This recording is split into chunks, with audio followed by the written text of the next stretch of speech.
दोस्तों, आज नेपाल में जो कुछ हो रहा है, क्या वो भारत में होना पॉसिबल है?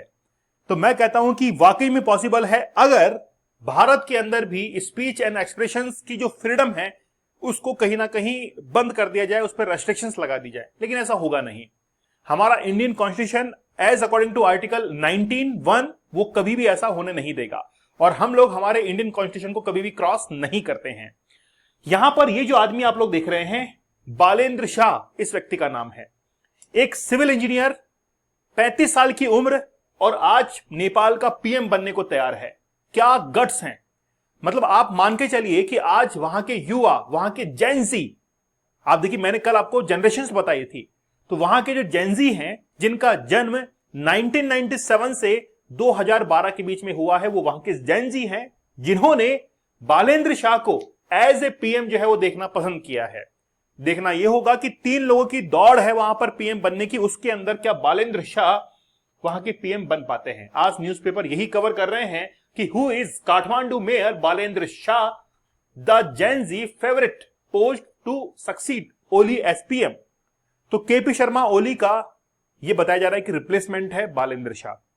नेपाल में क्या कुछ चल रहा है और क्यों चल रहा है उसके बारे में हम लोग बात करेंगे, लेकिन हमारा 75 डेज का हार्ड चैलेंज बड़ा जबरदस्त है। मैं आप लोगों से कहूंगा कि आप अपनी विल पावर को अगर टेस्ट करना चाहते हैं तो आप 75 डेज का हार्ड चैलेंज जरूर एक्सेप्ट कीजिएगा, लेकिन आप में जबरदस्त विल पावर है ऑलरेडी, तो आप 175 डेज का हार्ड चैलेंज एक्सेप्ट कीजिए और ये बताइए कि हां सर 175 दिनों तक हम लोग इस एडिक्शन से दूर रहकर आपको दिखाएंगे, तब होगी बात। चलिए बात करते हैं बड़ा विस्तार से कि नेपाल में क्या कुछ चल रहा है। सबसे पहले यहां पर देखिए, पूरी नेपाल का सेना पर कंट्रोल हो गया है, मतलब वहां पर मिलिट्री कंट्रोल हो चुका है, मार्शल लॉ वहां पर लग चुका है, पीएम ओली का इस्तीफा हो चुका है, फिर भी हिंसा जारी है, और पीएम राष्ट्रपति का आवास जो है किस तरीके से वहां पर आग के हवाले कर दिया गया है। उसके बाद में ये जो आप लोग लेटर देख रहे हैं, ये वहां की नेपाली सेना के द्वारा है कि हमने पूरी तरीके से कंट्रोल जो है वो जमा लिया है, अब सिक्योरिटी की जिम्मेदारी हमारे ऊपर है। इसके बाद में नेपाल में हिंसा है और पूर्व पत्नी शेर बहादुर देउबा जो है, उनकी पत्नी को जिंदा जला दिया गया है, और पीएम ओली का इस्तीफा वहां पर हो चुका है। संसद भवन में जो प्रदर्शनकारी है वो घुस चुके हैं, सुरक्षा बलों के हथियार भी वहां पर लूटे जा चुके हैं। मतलब इतनी भयंकर हालत आज नेपाल के अंदर हो चुकी है। नेपाली संसद की दीवार फांदकर जो युवा है वहां पर घुस रहे हैं, पुलिस पानी की बौछार कर रही है, आंसू गैस छोड़ रही है, लेकिन फिर भी कोई असर नहीं है। 26 लोग अब तक वहां पर मारे जा चुके हैं। तो ये नेपाल की स्थिति है। नेपाल के विरोध प्रदर्शन में 19 की मौत, अब 26 तक हो चुकी है। ये गृह मंत्री ने वहां पर क्या दे दिया है, इस्तीफा दे दिया है, और प्रदर्शनकारी को देखते ही गोली मारने के आदेश हैं। क्या है कारण? रीजन सुनिए। सबसे पहले रीजन ये है कि वहां पर सरकार के ऊपर सवालिया निशान उठ रहे थे कि आखिरकार नेपाल में जो भी भर्तियां हैं, नेपाल के अंदर जो भी सरकारी ठेके हैं, उनको लेकर कि यहां पर सरकार जो है भ्रष्टाचार कर रही है। दूसरी बात, वहां के जो नेपोटिज्म है, वहां के जो नेता हैं, उनके बेटे, उनके रिश्तेदार विदेशों के अंदर घूम रहे हैं, महंगे महंगे घड़ियां, महंगे महंगे जो कपड़े हैं वो पहन रहे हैं। तो जनता ये कह रही कि ये तो हमारे पैसे का था, हमने टैक्स जमा कराकर सरकार को जमा कराया था, सरकार के जो बच्चे हैं वो ऐश कर रहे हैं और हम लोग यहां पर मर रहे हैं। ये कहना है। सरकार का कहना क्या है वो सुनिए। सरकार ने कहा कि ये जो सोशल मीडिया एप्स हैं, 26 जो एप्स हैं, ये हमारे देश के अंदर गंदगी फैला रही थी। यहां पर ऐसे वीडियो सर्कुलेट हो रहे थे जो कि बेबुनियाद हैं, इनसे हमारा समाज बिगड़ रहा था, इसीलिए हमने 26 एप्लीकेशंस को बैन किया, और बैन करने की प्रक्रिया इन्होंने अपनाई। फेसबुक है, साथ में इंस्टाग्राम है, जितने भी यूट्यूब वगैरह सबको जो है इन्होंने एक वार्निंग दी कि आप हमारे देश के अंदर आइए और यहां पर अपना एक रीजनल ऑफिस बनाइए। साथ ही में कंटेंट के ऊपर नजर रखने के लिए आप एक अधिकारी की नियुक्ति भी यहां पर कीजिए। तो सोशल मीडिया जो एप्स थी, उन्होंने कहा कि हम इस खर्चे को वहन नहीं कर सकते हैं, हम ये खर्चा नहीं कर पाएंगे कि हम वहां पर एक अधिकारी जो है उसको अपॉइंट करें, ये हमसे ना हो पाएगा। तो 26 जो एप्लीकेशन बैन की गई है, उनमें से किसी ने भी अपना अधिकारी और नेपाल के अंदर किसी ने भी रीजनल ऑफिस नहीं डाला, इसीलिए विद इन 7 डेज के टाइम लिमिट के अंदर उनको क्या कर दिया गया, बंद कर दिया गया। एकमात्र टिकटॉक जो ऐप है, जो कि भारत के अंदर बैन है, मद्रास हाईकोर्ट ने बैन कर दिया था, चाइना से समर्थित है, चाइना के अंदर बनी हुई ऐप है, और वो नेपाल के अंदर अभी भी चल रही है। क्यों? क्योंकि उसने विद इन 7 डेज अपना रजिस्ट्रेशन करवाया, अपना अधिकारी वहां पर छोड़ा, और रीजनल ऑफिस बना डाला। इसका एक दूसरा फैक्टर भी निकल कर आ रहा है कि ये चाइनीज इन्फ्लुएंस के अंदर, अब देखिए नेपाल दोनों तरफ से घिर चुका है, यूएसए भी दबाव बना रहा है और चाइना भी दबाव बना रहा है। इसीलिए कहते हैं कि हमेशा कभी भी खुद की फ्रीडम को कॉम्प्रोमाइज नहीं करना चाहिए। आप अपनी डेमोक्रेसी को किसी दूसरे के लिए कॉलअप्स मत करो। इसीलिए कहते हैं कि डेमोक्रेसी के जो 4 पिलर हैं वो बड़े मजबूत होने चाहिए। पहला लेजिस्लेचर, दूसरा एग्जीक्यूटिव, तीसरा जुडिशरी और चौथा सबसे भयंकर मीडिया। ये अगर 4 स्तंभ अगर मजबूत हैं तो सब कुछ हो जाएगा। तो सोशल मीडिया बैन हुई, बड़े घोटाले थे जैसे गिरी बंधु भूमि स्वैप 2021 का घोटाला, 2023 का घोटाला, 2024 का घोटाला, ये बड़े बड़े घोटाले थे। इसके कारण ये सब कुछ है। सियासी अस्थिरता, 5 साल में 3 प्रधानमंत्री बदल गए, शेख बहादुर देउबा, पुष्प कमल दहल, केपी ओली। बेरोजगारी, वहां पर बेरोजगारी की दर 10% से ज्यादा हो चुकी है, 20% लोगों के पास आधी से ज्यादा संपत्ति है। विदेशी दबाव है, अमेरिका का, चाइना का दबाव इनके ऊपर है, और फिर भी टिकटॉक चालू है यहां पर। भारत से दूरियां, लेपुलेख विवाद, आप देखिए कि उत्तराखंड के अंदर 3 जगह हैं, लिम्पियाधुरा, लेपुलेख और काला पानी, तीनों को लेकर विवाद है आज इंडिया के साथ में। तो इंडिया कहता है कि यार जबरदस्ती तुम लोग इंडिया के चाइना के इन्फ्लुएंस में आ रहे हो। पड़ोसी नेपाल जो है वो भारत, आप हमारे पड़ोसी हो, लेकिन फिर भी आप चाइना गुणगान करते हो, तो ये तो होना ही था। नेपोटिज्म वहां पर है, भाई भतीजावाद वहां पर है। अब बेसिकली यहां पर क्या लिखा हुआ है, भ्रष्टाचार, और लिखा हुआ है बुरा न मानो ओली है, मतलब ओली, केपी ओली की जो सरकार है उसके ऊपर कटाक्ष किया गया है।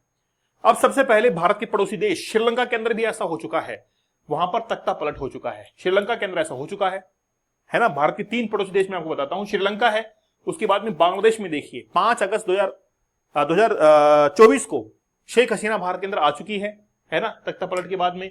और म्यांमार के अंदर जुंता है ना, म्यांमार के अंदर आप देखिए किस तरीके से तख्ता पलट हुआ। तो भारत के 3 पड़ोसी देश वहां पर ऐसा हुआ है। अब वहां की पीएम की दौड़ के लिए 3 लोग हैं। सबसे ऊपर है बालेन शाह, पूरा नाम है बालेंद्र शाह, जिनका जन्म 27 अप्रैल 1990 को काठमांडू के अंदर हुआ है।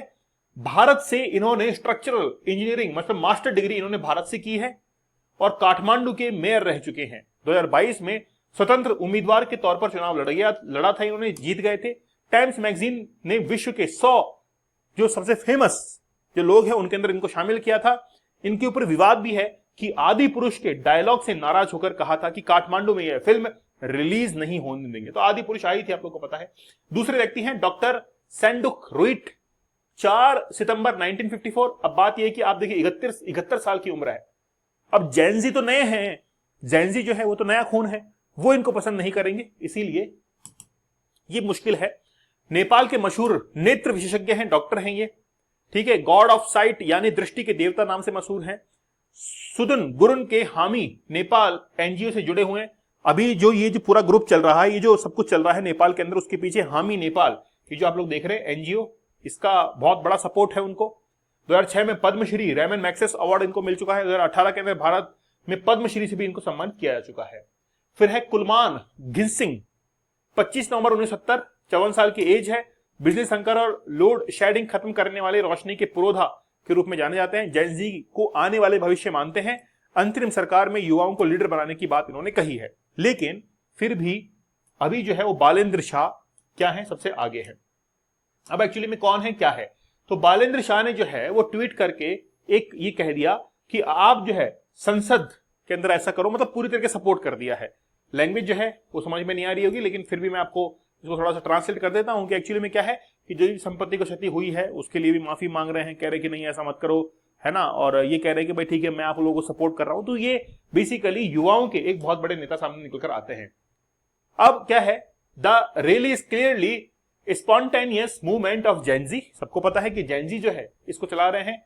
तो शाह ने लिखा है कि बेसिकली ये मतलब ये संपत्ति को नुकसान पहुंचाना ये तो गलत है, लेकिन ये क्या कर रहे हैं, जेनजी को सपोर्ट कर रहे हैं। I want to understand their aspirations, objectives and thinking. Political parties, leader, activist, lawmakers, campaigners should not try to co-opt the rally their own interest. मतलब आप जो है खुद के स्वार्थ के लिए ऐसा काम मत करो। पॉलिटिशियंस को ये हिदायत दे रहे हैं, ठीक है।